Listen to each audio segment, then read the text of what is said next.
नारायण वासुदेवा। श्री कृष्ण गोविंद हरे मुरारी, हे नाथ नारायण वासुदेवा। श्री कृष्ण गोविंद हरे मुरारी, हे नाथ नारायण वासुदेवा।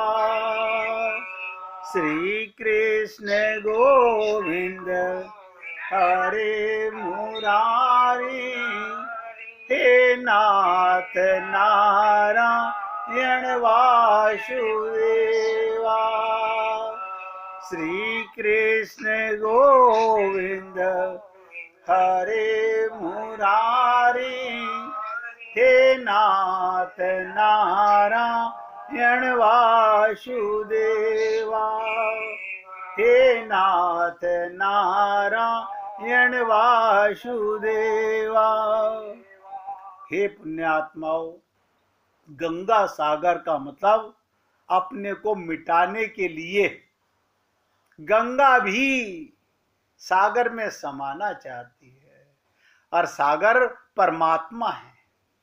आप और हम लोग परमात्मा के लोक में नहीं जाना चाहते। हम पीछे मुड़ के देखते हैं, बच्चे क्या करेंगे, पोता पोती क्या करेंगे, इस मकान का क्या होगा, इस शरीर का क्या होगा।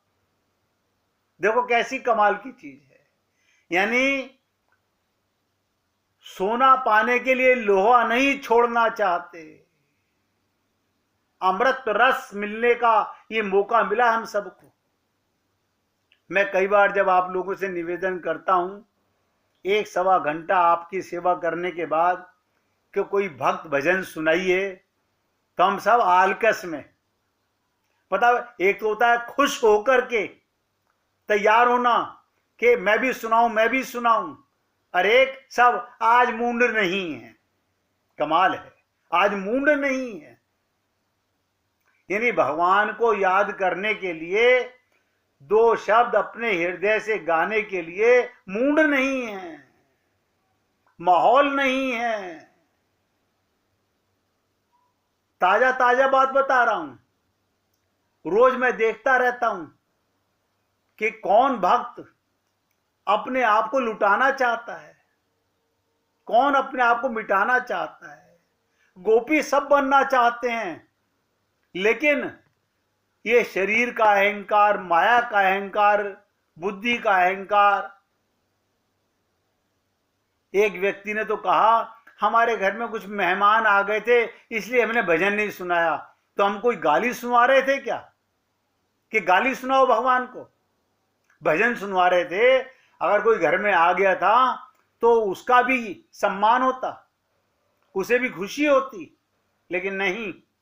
पता नहीं कैसी संकीर्णता है। तो गोपियों का विशुद्ध माधुर्य का भाव है। उस विशुद्ध प्रेम के कारण आज संसार में गोपियों की इतनी प्रशंसा की जाती है, और गोपियों में भी श्री राधिका जी का स्थान सबसे ऊंचा है। भागवत की रास लीला में प्रधान गोपी के नाम से इन्हीं का संकेत है। आप बताइए, अपने प्रीतम से सारे जीवों का कल्याण करने के लिए रास कराना, संसार में तो ऐसा कोई नहीं देखने को मिलेगा। कोई अपने पति को कह सकती है कि आप सबको प्रेम करो, लेकिन हम सब अपने को शरीर मानते हैं। राधा जानती हैं ये सब आत्माएं हमारा अंश हैं। आप सोच के देखिए, लक्ष्मी गोदा जी बनकर के आती हैं कृपा करने के लिए, अपने प्रीतम को मिलाने के लिए। यानी गोदा जी, सोच के देखिएगा, धनुर्मास में आप सुनते हो अवतरित होकर आती है, नीचे उतर के आती है गंगा की तरह हमारा कल्याण करने, और हम लोग बस दही पकौड़ी बनाकर भोग लगाकर खुश हो लेते, हाँ हमने उत्सव कर लिया। नहीं चाहते कि हम भी गंगा सागर में परमात्मा को पाने के लिए अपने आप को छोड़ दें। ये प्रधान गोपी भगवान की आह्लादनी शक्ति है, आह्लाद प्रेमा शक्ति है, अंतरंग शक्ति है, प्राण शक्ति है। भगवान श्री कृष्ण भागवत में कहते हैं, राधा तुम मेरी आत्मा हो। अनंत कोटि ब्रह्मांडों के नायक भगवान श्री कृष्ण को सुख पहुंचाना, उनको प्रसन्न आनंदित करना, ये उनका ही काम था। इनकी सखी गोपियों का भी यही काम था। भगवान श्री कृष्ण लीला संबंधी जितने भी ग्रंथ हैं उन सब में श्रीमद् भागवत को प्रधान समझते हैं, किंतु भागवत में ये किंचित कहीं जो जार भाव सा दिखता है उसे हमारा मन स्वीकार नहीं करता। चोरी भाव, जार भाव, और हमारे मन में 24 घंटे ये जार भाव, समर्पण भाव ही नहीं है। सोच के देखो, अरे हम साक्षात्कार गुरु को समर्पण नहीं कर पाते। वहां भी हमारे सामने प्रश्न होता है, पति की बात माने या गुरु की बात माने, पिता की बात माने कि गुरु की बात माने, क्योंकि आत्मज्ञान नहीं होता। जब तक हम अपने को शरीर मानते रहेंगे, संसार में ही रमण करते रहेंगे, संसार की सेवा करनी है। ये गोपियां भी अपने घर परिवार की पूरी सेवा करती थी, आत्मसमर्पण था। ये सब बातें क्यों सुनाई जा रही हैं? केवल गंगा सागर के लिए। बहुत से लोग कहते हैं हम गंगा सागर भी गए थे, वहां की भी यात्रा करके आए। शाबाश, यात्रा करके फिर अपने आप को देह मानते हो। हमारे अंदर जार भाव है, चोर भाव है, उसे हमारा मन स्वीकार नहीं करता। ये चीज हमारे काम की बात नहीं। हमें तो विशुद्ध प्रेम भाव से, आत्म भाव से देखना चाहिए।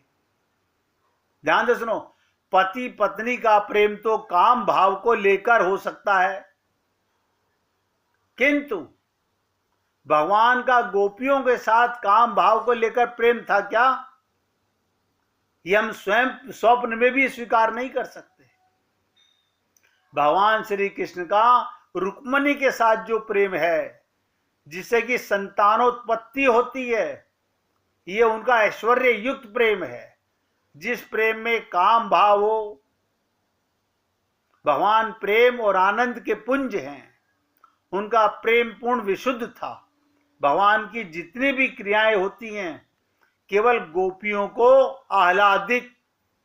आह्लादनी शक्ति से जो लाद मिला, प्रेम मिला, वो बांटने के लिए है। बताइए, भगवान के पास कौन सा धन है? प्रेम धन। वो हम आत्माओं को पिलाना चाहते हैं। रास लीला में जो उनका नृत्य, उनका गान, उनका वंशी वादन होता है, सब गोपियों को सुख, सब आत्माओं को। गोपी माने जिसे आत्मज्ञान हो गया वो गोपी हो गई। यानी पुरुष शरीर में रहना बुरा नहीं, स्त्री शरीर में रहना बुरा नहीं, हिंदू धर्म में रहना बुरा नहीं, ब्राह्मण क्षत्रिय वैश्य कुल में रहना बुरा नहीं, लेकिन आत्मज्ञान होना, अगर आप अपने को अभी भी शरीर मानते हो तो ये हमारा जार भाव है, चोर भाव है।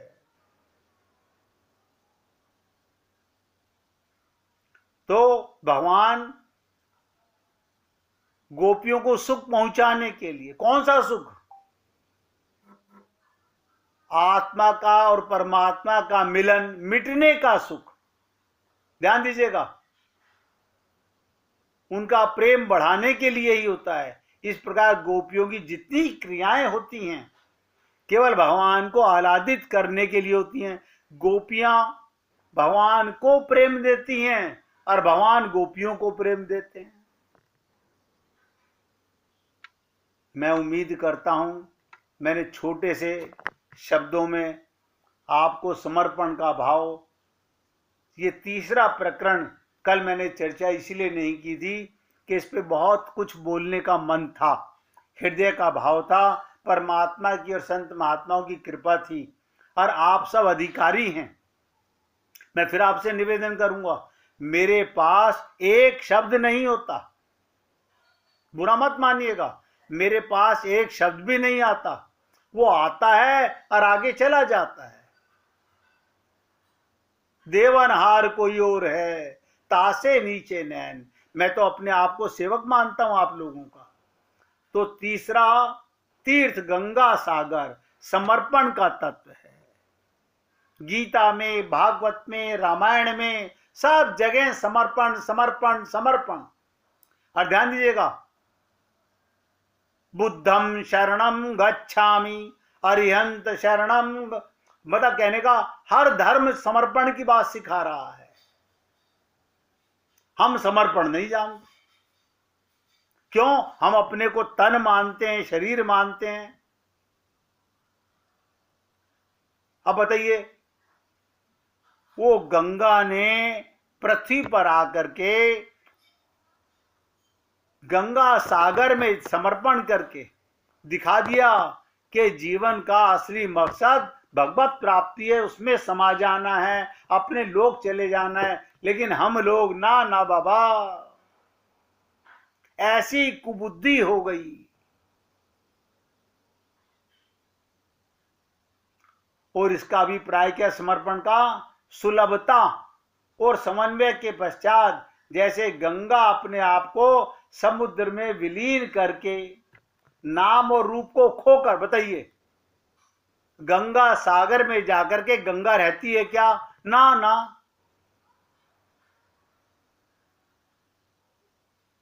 आप सोचिएगा, अपना नाम मिटा देती है, अपना रूप मिटा देती है। ये गोपियों ने अपने नाम की महिमा नहीं, गोपी नाम है, प्रेमिका नाम है, गोपनीय नाम है। अगर किसी को गोपी कहो वो प्रसन्न होता है, किसी का नाम लो और गोपी का नाम लो तो बुरा लगता है उसे, कि क्या मैं अभी तक शरीर मानती हूं अपने आप को, जो आप मुझे इस नाम से पुकार रहे हैं, शरीर के नाम से। लेकिन आप और हम लोग बड़े खुश होते हैं शरीर का नाम सुन करके।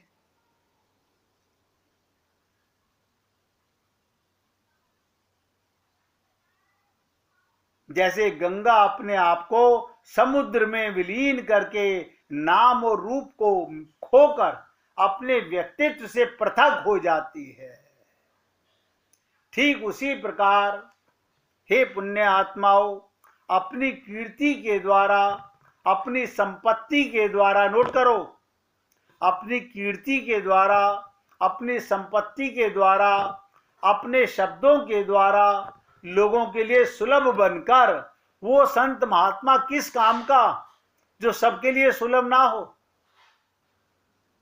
आप बताइए, वो संत महात्मा किस काम का जो सबके लिए सुलभ ना हो? समन्वय के द्वारा सबको अपने में आत्मसात करके अंत में स्वयं को ईश्वर के चरणों में समर्पित कर देना, अपना विलय कर देना, यही मानो गंगा का गंगा सागर में विलीन हो जाना होता है। अब आप बताइए, अगर किसी को समझ नहीं आया हो, मैंने तो अपने जो मेरे ऊपर संत महात्माओं की भगवान की कृपा से जो आया वो आपकी सेवा में शब्दों से प्रस्तुत कर दिया। आपके पास जो भी कुछ है बांटने के लिए है, बांटने के लिए, सेवा के लिए, देने के लिए। क्या करोगे?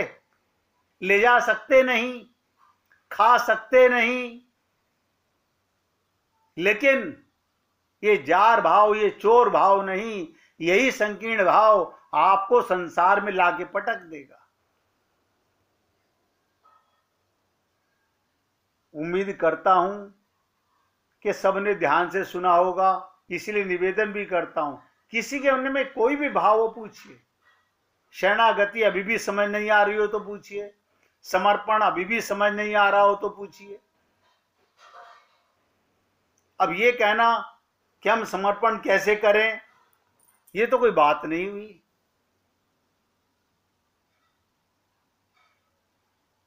इस प्रकार तुलसीदास जी के रामचरितमानस की परिभाषा देते हुए एक सूत्र दिया गया। ये कविता है, सबके लिए सरल, सबके लाभ देने के लिए।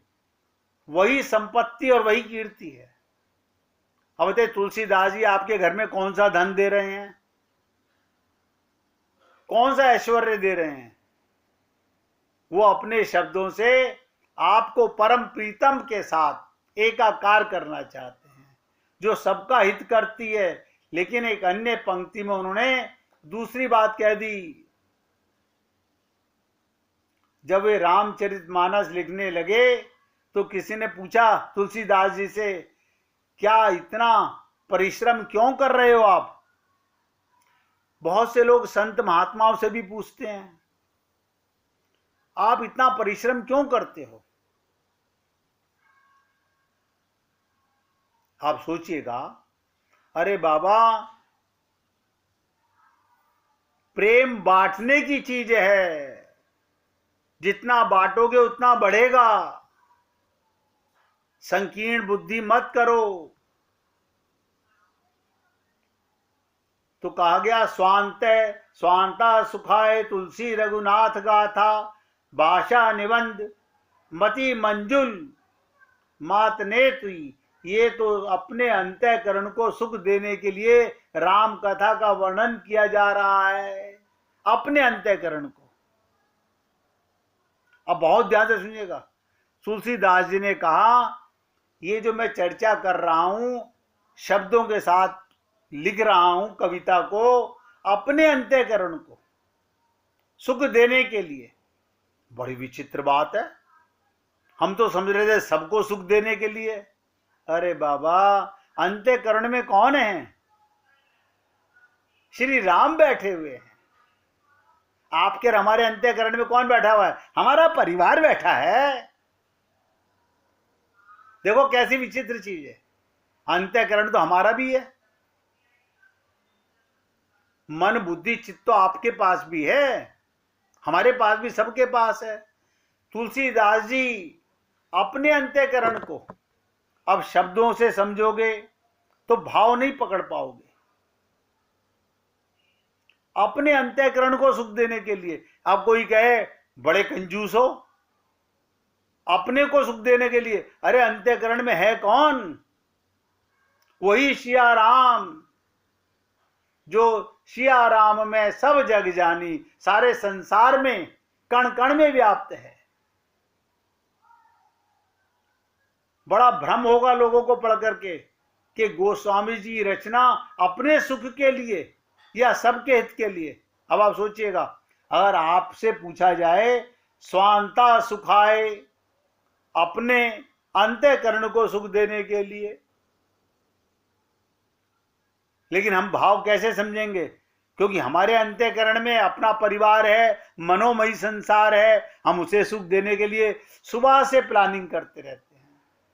मैं कहता हूं आपकी प्लानिंग गलत नहीं है, बस इतना सा मान लीजिए, जिसको भी देना चाहते हो सेवा, तो भगवान का अंश है, भगवान का परिवार है। क्या मैंने आपके परिवार से आपको हटाने की बात की?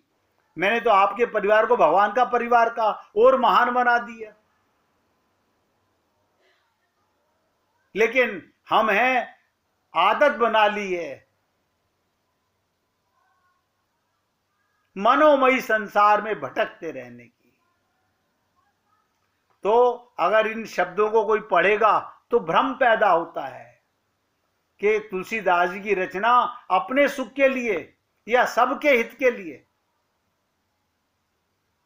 आप बताइए, संत महात्मा हमारी इतनी सेवा करते हैं, हम उनकी सेवा का लवलेश मात्र भी कर्जा नहीं उतार सकते। यही तो जीवन का दर्शन है, यही तो सूत्र है जीवन का। ध्यान से सुनो, स्व और सबका भेद मिट जाता, स्व और सबका भेद मिट जाना। तुलसीदास जी के जीवन में जब स्व का सबका भेद मिट गया तब वे कहीं पर सबका हित लिखते हैं और कहीं पर स्वांतः सुखाए। इन पंक्तियों को पढ़कर बुद्धिजीवी व्यक्ति भ्रम में फंस जाता है। हमारे जीवन में स्व और सब का भेद बना हुआ है। देखिएगा, मेरा और सबका बड़ा भेद है। मेरा परिवार मेरा, भगवान का परिवार तो अलग अलग है। हम कैसे कहते हैं सबका हमारा है? यानी भगवान सब में है। आपके अंतःकरण में भगवान है।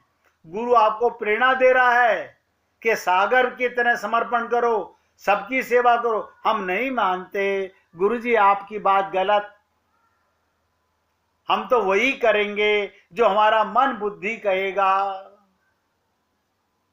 क्या करें? हमारा कैसे कल्याण होगा भाई? ये तो हमारे हाथ में है। स्व और सबका भेद मिट जाए तब कहीं पर सबका हित। अगर स्व और सबका भेद बना हुआ है, और ये भेद केवल भेद ही नहीं बल्कि हमारे स्व और सब परस्पर विरोधी हो गए। मैं नोट कर लीजिएगा, हमें अब तक भगवत प्राप्ति क्यों नहीं हुई? क्योंकि हमने अपने आप को सिकोड़ के रखा हुआ है। कहां सिकोड़ा है हमने अपने आप को? अपने अपनों को। ये मेरा बेटा, ये मेरी बेटी, ये मेरी पत्नी, ये मेरा मकान, ये स्व है। भगवान सबके और उनकी संतान सिकोड़ के रह गई अपने अपने में। कैसे कल्याण होगा? 1 मिनट भगवान का कीर्तन कीजिए, फिर आगे बढ़ेंगे। रघुपति राघव